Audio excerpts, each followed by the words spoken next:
অ্যাসোসিয়েশনের উদ্যোগে SCERT 9, 10, 11, 12 বইয়ের জন্য আমরা দীর্ঘদিন ধরে আন্দোলন করেছি। দীর্ঘ প্রতীক্ষার পরে আমাদের মাননীয় মুখ্যমন্ত্রী আইনগতভাবে আমাদের এই আবেদন মঞ্জুর করেছে। এখন আমাদেরকে 9, 10, 11, 12 বইগুলো দিচ্ছেন, আমরা যাতে আমাদের দোকানদারের মাধ্যমে বই সরাদের মাধ্যমে স্টুডেন্টের হাতে তুলে দিতে পারে। এবং তোর সঙ্গে আরেকটা সুখবর হলো, কেউ যাতে কোনো বইয়ের সঙ্গে নোট বাধ্য করা না হয়।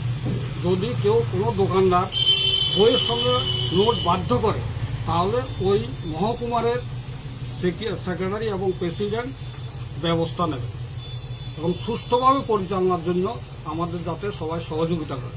আর তাছাড়া মাননীয় মুখ্যমন্ত্রী শ্রদ্ধেয় মানিক শাহ মহোদয়কে আমাদের এই সমিতির পক্ষ থেকে আমরা ওনাকে শ্রদ্ধা জানাচ্ছি এবং ওনার যেই প্রতিশ্রুতি, সেই প্রতিশ্রুতি পালনের জন্য আমরা চেষ্টা করে যাব।